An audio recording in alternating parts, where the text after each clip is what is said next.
우리가 살아가는 세상의 모든 삶, 인류의 역사는 예수님을 통한 하나님의 섭리에 의해 흘러갑니다.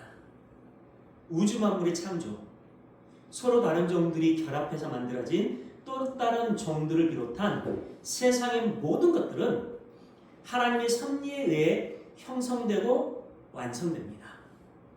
그 하나님의 섭리를 인정하지 않는 것을 죄라고 합니다. 오늘 본문은 예수님을 통해 만물을 붙드시고 죄를 정결하게 하신다는 선포입니다. 그것은 창조와 구속이 분리된 사건이 아니라 하나님의 한 흐름 속에 있는 복음입니다.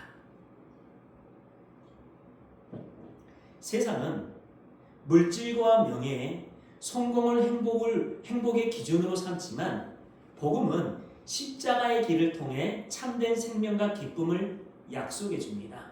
예수님은 내가 주는 평안은 세상이 주는 것과 같지 않다라고 선언해 주셨어요. 그것은 세상적인 평안이 아닌 하나님과 올바른 관계와 하나님께서 주시는 화목에서 나오는 참된 안식을 의미합니다. 즉 성도인 우리는 세상적인 성공이나 평안이 아닌 하나님 나라를 향한 순례자로 부름을 받은 자들이에요. 그러니까 우리의 궁극적인 목적지는 이 세상이나 이 세상의 환경이나 삶이 아니라 하나님 나라라는 결론입니다.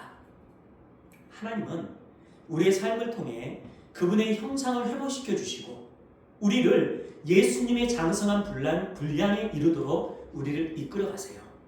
즉 세상적인 고난과 연단도 하나님의 섭리 안에서 우리를 거룩하게 만들어가는 도구에 불과합니다. 그 본질을 아는 성도는 오직 하나님의 섭리 안에서 살아가게 되어 있습니다.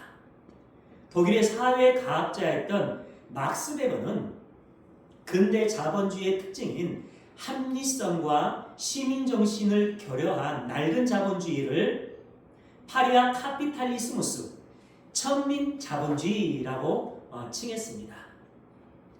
파리아는 천민, 천자를 사용한 천민이라는 의미에서 파리아 보크라는 단어에서 따온 것입니다.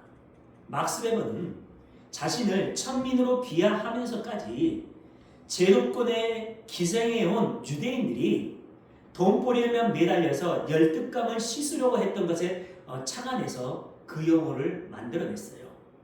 자아숭배에 빠진 죄인들이 만들어 놓은 자본주의는 결국 통전적 천민 자본주의일 수밖에 없지만 그렇게 오늘날의 천민 자본주의는 물질적인 가치관을 우선으로 해서 정신적인 가치관을 짓밟는 금전만능주의를 비웃는 용도로 쓰입니다. 오늘날의 기독교가 그 천민 자본주의화 되어버렸어요. 여기서 천민이라는 개념을 다시 한번 정리해봤으면 합니다. 일반적으로 천민이라고 하면 천박한 사람, 가난한 사람, 쌍스러운 사람 등을 천민으로 여겨요. 그러나 하나님 나라의 관점으로 봤을 때 진짜 천민은 하늘의 가치를 모른 채 그 창조의 본질을 모른 채 세상적인 힘만을 추구하고 세상적인 가치관으로 살아가는 자들을 천민이라고 할 수 있습니다. 물질은 세상적인 힘의 개괄적인 표현이라는 것에 이견이 없을 거예요. 그런데 세상을 포함한 교회를 다닌다는 사람들까지도 하늘의 가치에는 관심이 없고 무조건 세상적인 힘만을 위해 살아가는 천민이 되고 싶어서 최선을 다해 살아가요. 모든 인간들이 돈은 행복이고 명예는 기쁨이고 인기는 만족이라는 등의 세상적인 거짓 공식에 현혹되어서 그 세상적인 힘을 옳은 삶의 원리라고 착각하면서 따라갑니다. 예수님은 우리에게 하늘의 평화와 기쁨, 하늘의 안식과 행복을 약속해 주셨습니다. 하늘의 풍요를 약속해 주셨어요. 그렇게 주님은 내 안에 있는 세상이 줄 수 없는 기쁨, 내 안에 있는 세상이 줄 수 없는 평화 등을 선언해 주셨습니다. 그러니까 세상의 힘이 주는 세상적인 평안, 세상적인 기쁨, 세상적인 행복과 안식이 아니라는 것입니다. 그런데 성도라는 사람들이 하늘의 평안, 하늘의 기쁨, 하늘의 행복, 하늘의 안식 등에는 전혀 관심이 없고 세상적인 것들에만 관심을 두고 살아가요. 하나님께서 당신 안에 있는 기쁨, 하늘의 평안을 주려고 할 때 인간은 세상적인 돈, 명예를 달라고 합니다. 돈과 명예만 주면 하늘의 기쁨과 평안은 알아서 챙기겠다는 것이죠. 문제는 우리 주위에 하늘의 평안과 평안을 구하는 사람들은 찾아보기 어렵다는 거예요. 근데 그 찾아보기 어려운 사람들을 향해서 성경은 성도라고 지칭해 줍니다. 세상적인 부와 명예와 하늘의 평안과 행복을 같은 것으로 여긴 사람들이 너무나 많아요. 그렇다면 그들이 세상적인 힘과 가치를 얻어낸 후에 만족하며 살 수 있을까요? 집이 커지고 돈이 많아진다고 해서 행복이 따라올까요? 여전히 불안해하고 부족해합니다. 세상적인 힘으로는 하나님이 빠져나간 그 공허한 자리를 절대로 메울 수 없어요. 하나님은 하늘의 기쁨과 행복, 하늘의 평안을 주겠다고 말씀으로 약속해 주셨는데 성도라는 자들이 그것은 내가 챙길 때니까 내가 원하는 좋은 집과 좋은 차와 많은 문질러를 달라고 하면서 하나님이 주시겠다고 약속해 주신 그 하늘의 기쁨과 행복에는 관심을 갖지 않고 있어요. 심지어는 그 세상적인 풍요가 하나님의 복이고 사랑이라고 믿는 자들이 너무나 많습니다. 하늘의 보물이 아닌 세상적인 것들에게 가치를 두고 살아가는 것들입니다. 그것만 주시면 하늘의 행복과 기쁨은 자기들이 알아서 챙기겠다는 것이죠. 정말로 그렇게 될 수 있다면 수천억의 재산가들과 연예인들이 자살하는 이유가 무엇일까요? 그런 세상적인 것들로는 하늘의 기쁨과 평안, 하늘의 행복이 얻어지지 않더라는 것을 성경은 반증해주고 있습니다. 복권에 맞아서 이혼을 하고 불황하게 살아가는 사람들, 심지어는 자살을 하는 사람들이 대부분이라고 합니다. 성도인 우리는 하나님의 말씀과 약속을 통해 세상적인 상황이나 상태, 여건 등이 아닌 하늘나라의 소망과 믿음에 의해 누릴 수 있는 하늘의 행복과 기쁨, 안식과 평안을 목적으로 살아야 해요. 그들을 성도라고 합니다. 왜냐하면 지금의 현실이 우리의 삶의 결론이 아니라 결론으로 가는 과정에 불과하다는 것을 우리는 알기 때문에 그래요. 그래서 세상의 수많은 사람들이 하나님 앞에서도 그 세상의 것들을 달라고 요구할 때 우리만큼은 하나님, 세상의 것들은 하나님이 뜻대로 가시고 하늘의 평안을 주세요라고 우리는 간구할 수 있게 되는 것입니다. 그들이 진짜 교회예요. 그들이 하늘 천자를 써서 그리고 백성 민자를 써서 진짜 천민입니다. 하늘의 백성. 근데 사탄은 그 하늘의 백성들을 돈밖에 모르는 비천한 천민으로 만들기 위해 온갖 획책과 괴계를 펴면서 성도를 미혹합니다. 그런 마귀의 속임수에 넘어간 자들은 하나님이 진짜 행복과 기쁨을 주시기 위해 잠시 허락하시는 시험이나 고난과 역경들이 그 인생 가운데 오면 그들은 견디지 못해요. 세상적인 물질과 명예가 자신의 행복과 기쁨의 근원이라고 믿고 있는데 역경과 고난이 웬 말이냐는 것이죠. 그것은 마귀의 속임수입니다. 그럼에도 교회는 사탄과 그 세력들이 만들어 놓은 거짓 공식에 빠져서 그 문제를 하나님께서 기적으로 해결해 주시길 간절히 원하면서 당연하다는 듯이 촉구해요. 그러니까 그런 세상 속에서 하나님의 언약에 우리의 인생을 던지고 그 말씀만이 우리 인생의 길이요 진리요 생명이라는 삶을 살아가는 우리가 하나님 앞에 얼마나 복된 성도의 삶인지 모릅니다. 그거 하나만으로도 우리는 하나님께 감사와 찬양을 드려야 해요. 너무나 많은 사람들이 성경을 통해서 그 믿음의 본질을 듣고 보고 알고 있어요. 그러나 그 저면 깊은 곳에는 그 세상적인 물질이 하나님의 복이라는 그 공식 속에 빠져 살아가고 있다는 거죠. 우리 주변에도 그런 분들이 많은 거예요. 그래서 무례한 기독교의 저자인 리차드 마우라는 사람은요, 어떤 얘기를 했냐면 느린 하나님 믿기를 연습하라 하고 권면을 합니다. 느린 하나님 믿기를 연습하라.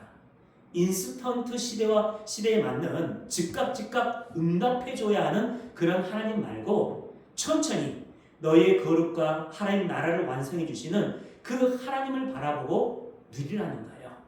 성도는 하나님의 기적적인 개입을 기대할 것이 아니라 하나님과 함께 하루하루를 걸어가면서 하나님께서 계획하신 일들이 이루어지는 것을 바라보는 여정 전체를 즐기고 누릴 줄 알아야 한다는 거예요.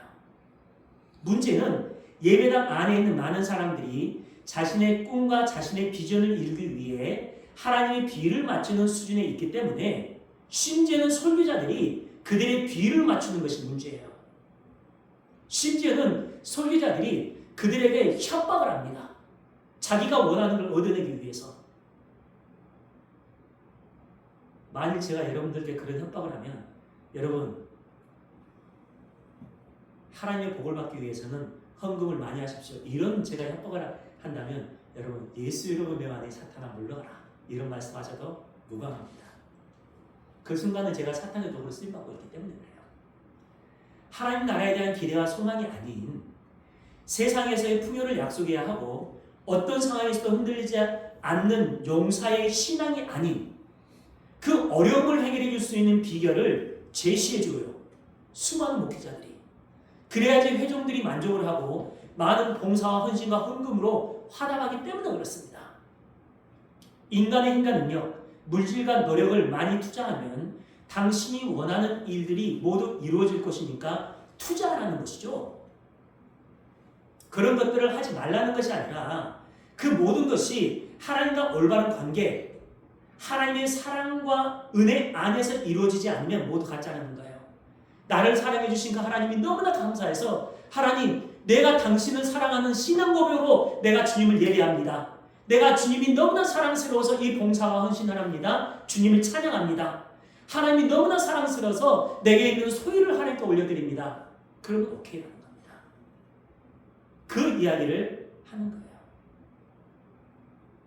문제는요, 그 세상적인 것을 가지고 협박을 하는데 너무나 많은 사람들이 그런 것들을 부담스럽게 여기지 않고 가장 만족스럽게 여기는 게 인간의 죄성입니다.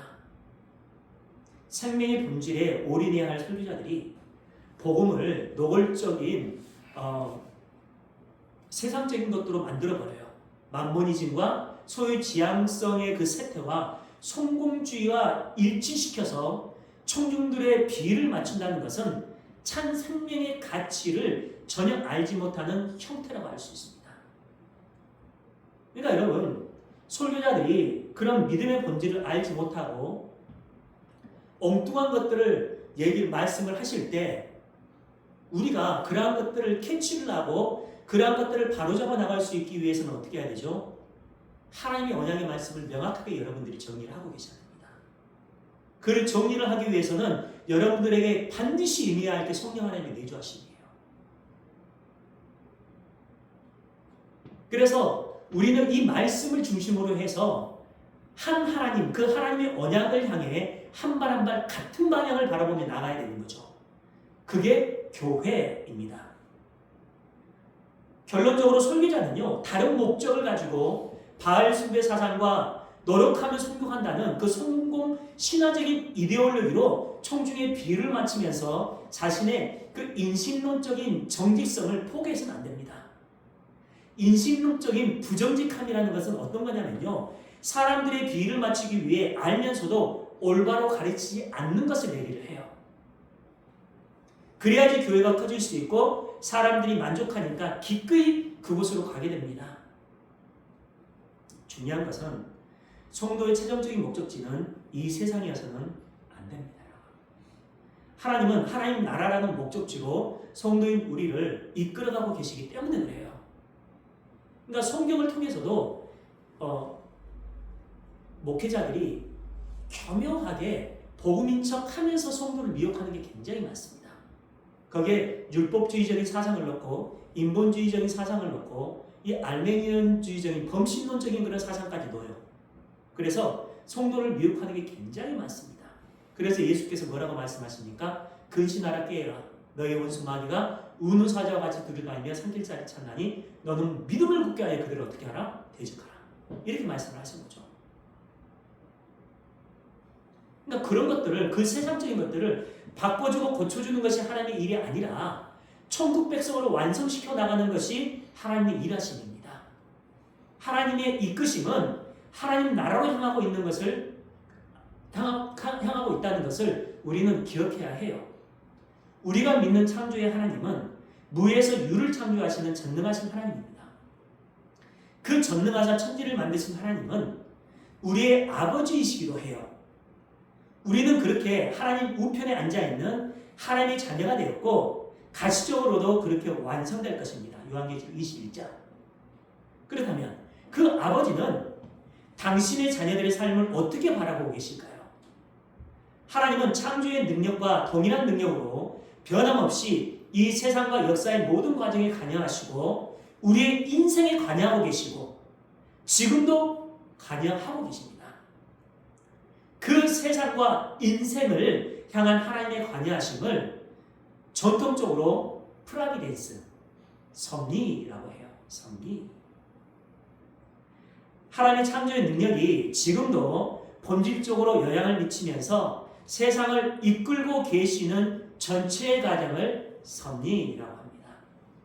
그 전체의 과정에서 몇 가지가 빠지는 것은 섭리라고 할 수 없어요.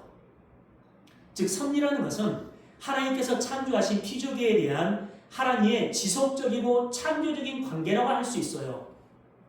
그 섭리의 측면에서 우리는 지금도 하나님의 창조 사역을 볼 수 있습니다. 과학의 발전, 어떤 것들입니까?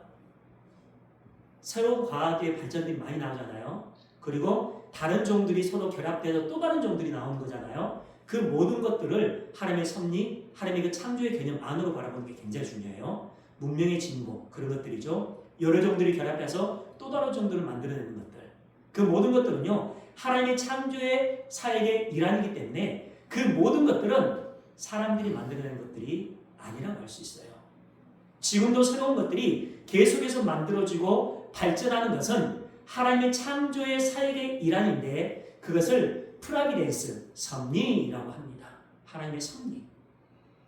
하이델베르크 여론문답 27문.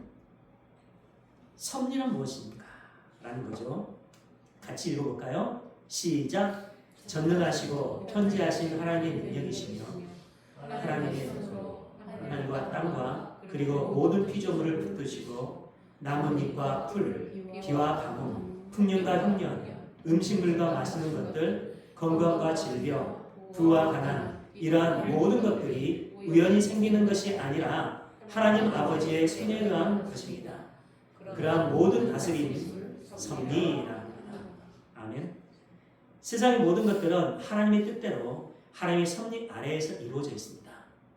그러니까 성도의 삶 속에 일어나는 모든 일들은 하나님의 섭리에 의한 것이에요.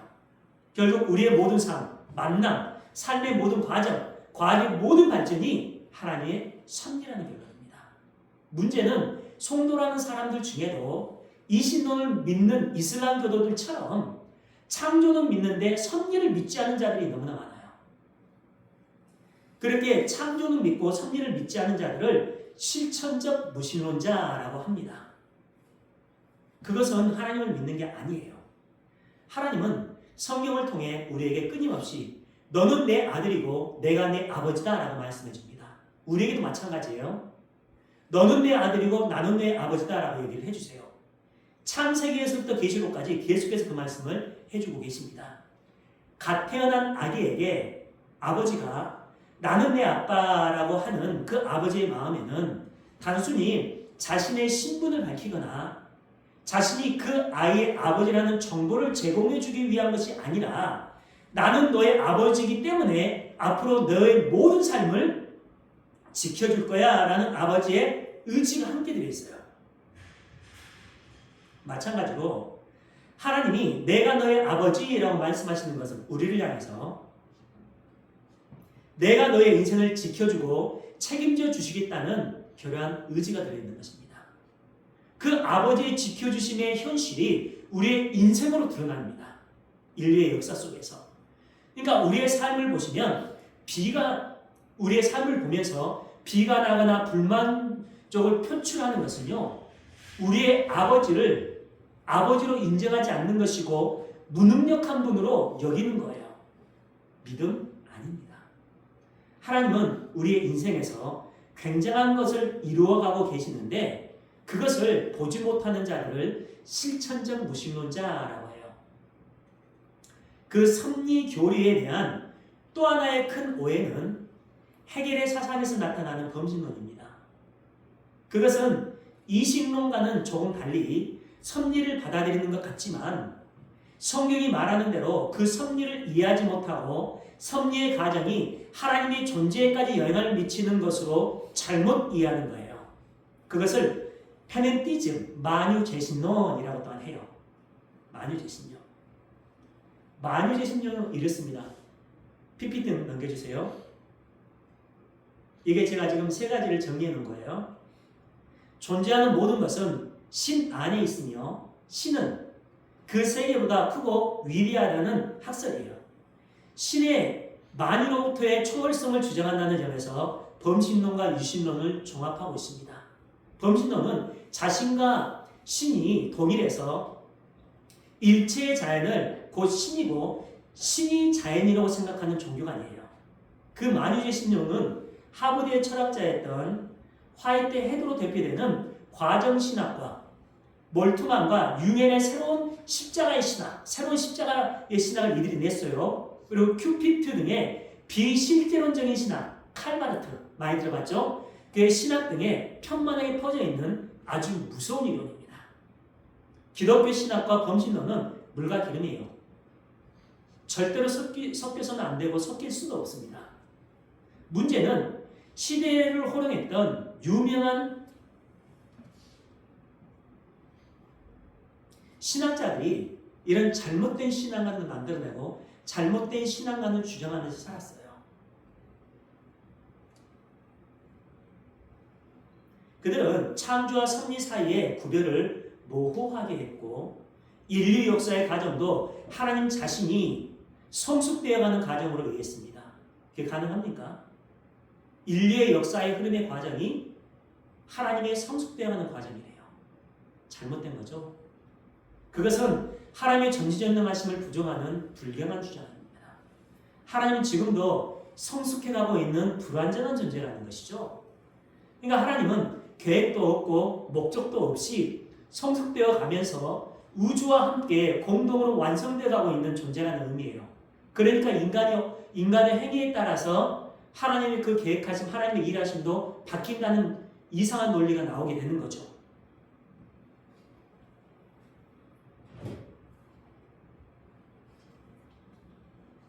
여러분, 하나님께서 우주 만물을 창조하실 때 사용하신 그 능력은 더 이상 발전될 것이 없는 완벽한 능력이고 모든 것에 개입하시는 능력이에요. 그러니까 그 창조의 하나님의 능력이 오늘날도 인류의 역사를 이끌어가고 계신다는 거예요. 개입하고 계신다는 겁니다. 그걸 다른 말로 섭리라고 합니다. 그 능력은 완전하신 능력이고 영원히 항존하시는 능력이에요. 항존이라는 단어의 뜻이 이렇잖아요. 하나님의 능력이 절대적으로 변하지 않는다는 것을 항존이라고 하잖아요.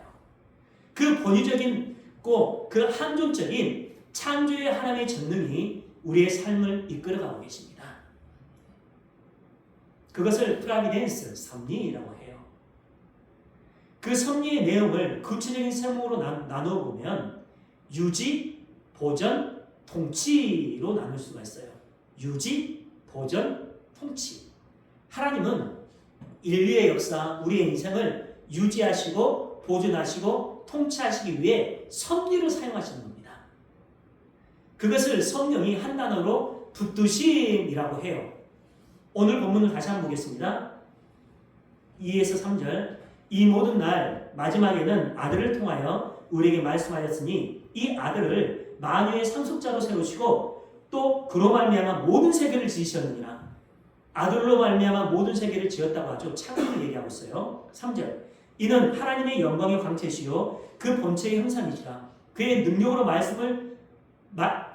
말씀으로 만물을 붙드시며, 이 붙드시며라는 단어를 생각하십시오. 죄를 정결하게 하는 일을 하시고 높은 곳에 계신 지극히 크신 이의 우편에 앉으셨느니라. 여기서 붙드신다라는 표현이 유지, 보존, 통치하신다는 뜻이고 하나님의 섭리를 가르치는 단어예요. 이 붙드신다는 단어가. 천지를 창조하신 하나님은 지금도 우리의 모든 삶을 간섭하고 계시고 이끌고 계시며 통치하고 계신다는 뜻입니다. 그 아들을 통해 만물을 붙들고 계십니다. 호주의 신학자였던 레몬 모리스의 책을 보시면요, 그가 히브리서의 대목을 주석하는 내용에서 이런 이야기를 합니다. 성자의 유지시키시고 통치하시는 활동의 범위에서 배제된 것은 아무것도 없는 것, 이런 표현을 썼어요. 예수님의 유지시키시고 보존하시고 통치하시는 그 범위 안에서 벗어난 것은 이 세상에 아무것도 없다는 거예요. 세상에 있는 모든 것들은 하나님께서 붙드시는 대상입니다. 우리의 생명, 존재, 역사의 흐름 속에 있는 모든 것들도 하나님께서 우리를 붙드시는 손길의 결과로 존재한다는 거예요. 세상에 있는 것들 가운데 하나님과 관련 없는 존재는 아무것도 없다는 것입니다. 시편 104편 27절, 29절, 이것들은 다 주께서 때를 따라 먹을 것을 주시기를 바라나이다. 주께서 주신즉 그들이 받으며 주께서 손을 펴신즉 그들이 좋은 것으로 만족하다가 주께서 낯을 숨기신즉 그들이 떨고 주께서 그들의 호흡을 거두신즉 그들은 죽어 먼지로 돌아가나이다. 하나님의 행함에 따라서 그들은 인생이 결정된다는 거죠. 태어나면서부터 존재, 유지, 보존, 죽음까지 모두 주님의 붙드심에서 비롯된다는 결론입니다. 느헤미야서 9장 6절 우리 같이 읽어보겠습니다. 시작. 오직 주는 여호와시라. 하늘과 땅들의 하늘과 이럴 성신 땅의 만물 바다와 그 가운데 모든 것을 지으시고 다 보존하시니 모든 경배하나이다. 아멘. 하나님은 창조하시고 보존하시고 계시고 결론까지 내시는 분이라는 것이죠. 세상의 어느 것도 하나님의 창조에서 벗어날 수 없습니다. 그런데 그렇게 하나님의 명령을 받아서 창조하시고 보존하시는 예수님이 어디에 계신다고 하셨습니까? 여러분들 안에 계신다고 했어요. 우리 안에 계신다. 성도 안에서 섭리로 운영하고 계시는 그 예수님이 주체로 계시는데 그 인생이 실패하거나 사람의 결정에 의해 바뀔 수 있겠습니까? 절대 그럴 수 없습니다. 그렇죠? 우리가 예수님을 주님으로 고백하고 신한다는 그 자체가 우리 안에 성령이 계신다는 증거입니다. 따라서 우리에게 일어나는 모든 사건과 우리에게 처해 있는 상태와 상황은 모두 항존적인 전능으로 만물을 붙들고 계신 하나님의 섭리 가운데서 일어나는 것들이에요. 어떤 목적을 이루기 위해서 하나님께서 당신의 섭리도 우리를 이끌어가는 과정에 나타나는 현상들이라는 것입니다. 우주 만물을 창조하신 하나님의 전지전능이 최고로 발휘되는 상태에서 우리의 현실이 주어지고 있는 거예요. 그러니까 지금 우리의 현실은 최고의 상태라는 것입니다. 최고의 상태. 그러나 하나님의 목적을 우리를 향한 하나님의 예정, 우리에게 심어놓은 그 하나님의 목적을 이루기 위한 과정 속에서 때로는 우리가 원치 않는 일들을 하나님이 때로는 우리의 인생 가운데 주셔요. 그러나 그게 우리 인생의 최종적인 목적지가 아니고 하나님께서 우리에게 최종적인 목적지를 주셨는데 우리의 상황 속에 나타나는 그 일들은 최종적인 목적지를 향한 과정에 불과하는 겁니다. 그래서 그 모든 것들이 하나님의 섭리라는 거예요. 믿음이 그 과정들이 우리 인생 가운데 있을 때 기쁨으로 하나님의 섭리를 바라볼 수 있도록 이끌어 나가요. 그래서 고난과 고통, 아픔과 내가 원치 않는 일들이 나와 있을 때 그럴 때에도 하나님은 반드시 내 인생을 선한 곳으로 이끌어 나갈 거야. 최종적인 목적지인 하나님 나라로 이끌어 나갈 것이야. 그 믿음을 가지고 현재 나타나 있는 상황과 정황들을 이겨나갈 수 있게 된다는 거예요. 그래서 그 모든 것들을 섭리라고 합니다. 결론적으로 하나님이 전지전능하신 그 창조의 능력이 전혀 부족함이 없는데 그 완벽한 하나님의 창조가 우리 안에서 새 창조를 하고 계시는데 그 새 창조를 해나가는 과정에서 우리의 현실과 우리의 상태와 사건들이 주어지게 돼요.